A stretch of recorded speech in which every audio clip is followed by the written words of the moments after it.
It's Ant here from Rethink Marketing, and I've got Jacquie from Forest Personnel here with us.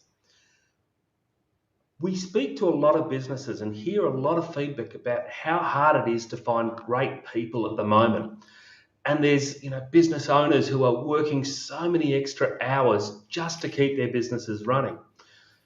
But sometimes we don't look everywhere we should be looking for talent. And that's why we've brought Jacquie along today, because Jacquie's got access to a hidden pool of talent that often businesses felt don't always think about. Do you want to tell us a little bit about that, Jacquie?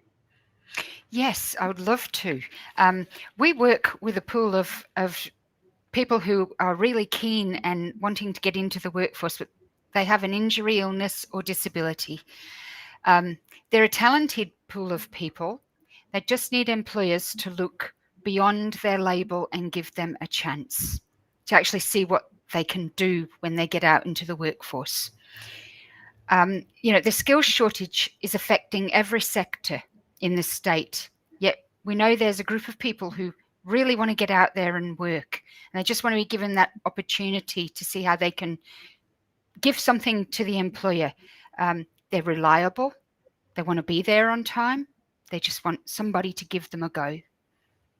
Brilliant. So, if you want to help solve this crisis, then we need to put all abilities to use across a wide range of industries. Now, a lot of businesses I can hear thinking, oh, it sounds hard. Are there any benefits or any upsides to working with people with disabilities and illnesses and injuries in your workplace? There are, and I can say this from experience. I've been into workplaces and I've seen the staff morale in the place lift and the workplace culture immensely, just from having someone employed who might not necessarily have been given that opportunity.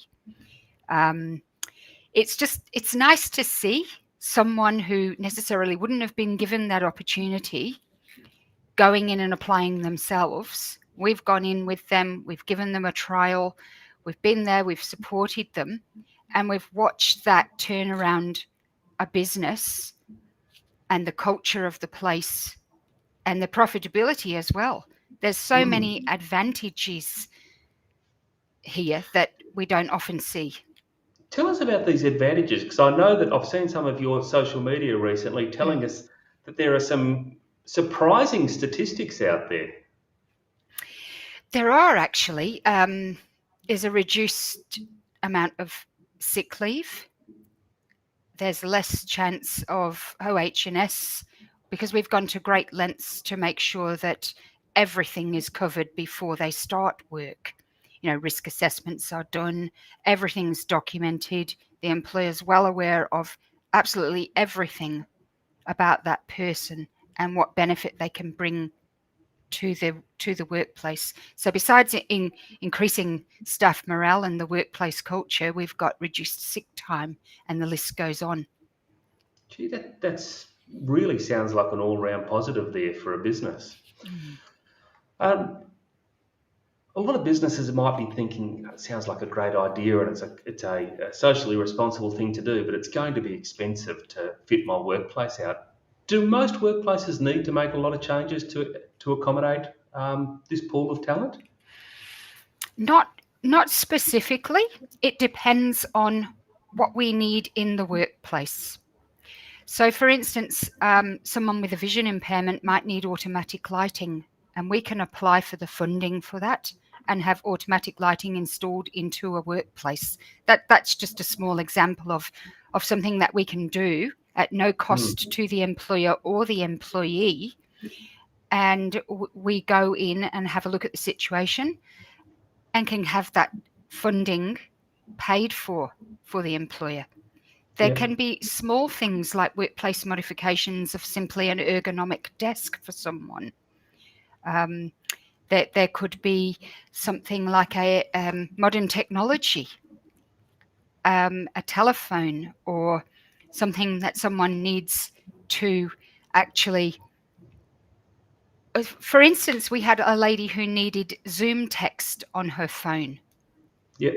And we applied for that. That was a workplace modification. So yeah, the list goes on and on. We can apply for anything Yeah. that's But the related to the majority, person's injury, illness, or disability. in talking to you previously, the majority of people, I think you were saying something like 88%, don't actually need any changes at all in order to be able to fit into the workplace. They don't, no. More often than not, we don't need to, but when we do, it's there and it's of no trouble or expense to the employer or the employee. Forest personnel do all of that. Yeah. Now, last week I understand that you had a huge event for forest personnel, something you've been running now for must be about 5 years, roughly, I'm aware of, called Workability Week. Can you tell us a bit about what Workability Week is? So, Workability Week's been around since 2017. It's something that Forest Personnel initiated, and each year that we've done this, it's proven to be very successful. So, we get in touch with employers we haven't been in touch with before. We introduce them to a client. They go out there, they have a work trial for the day. No obligation attached. We know there's not a job there, but it gives the client the opportunity to trial the workplace and see what it's really like in that industry. So it's been really successful, I'm pleased to say. Yep. And you had some big name placements around. I understand Western Power. You had the Minister for Disability Services, who I think is our local, the Honourable Don Punch, hosting We an did. Yes. employee at their place, Mm-hmm. but also some small businesses too. So it's not something which is exclusive there for the big end of town, is it? Definitely not. No, everyone can get involved in this, and we encourage everybody to. I think it's a fabulous thing. We had small cafes, restaurants, small retail outlets involved, and it was fantastic. And for some of those businesses, they found a solution to their own staff shortages, and I understand a couple of people have continued on in roles. Yes, they have. That's always a win for Mm. everyone involved.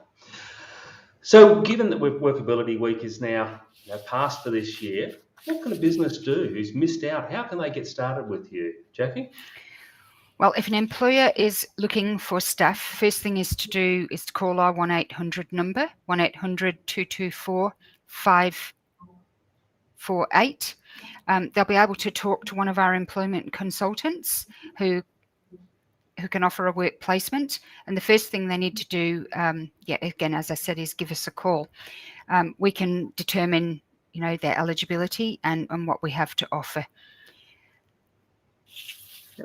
You guys are really passionate about the fit from my own experience with you. Tell us a little bit about that. So we go to great lengths to get the right person into the job. So we look at what their skills are, what their past experience has been, what their injury, illness, or disability is, and whether they can actually do the job, if they're the right fit for the job. So the trial's a great way of determining this. But before we do that, we're pretty sure that this is going to be the right fit. We're just ensuring that it's going to be suitable for the employer and the employee. So, in short, everyone, for a world where no ability is wasted, forest personnel are your go-to employment resource. They're absolutely free for employers, and they can really provide this access to a huge pool of talent that maybe you haven't even looked at before. So, my recommendation, definitely get in touch if you've got roles that need to fill and have a chat and find out what they might be able to do. Thank you very much, Jacquie, for joining us. We'll see Thank you you very later. much. Okay.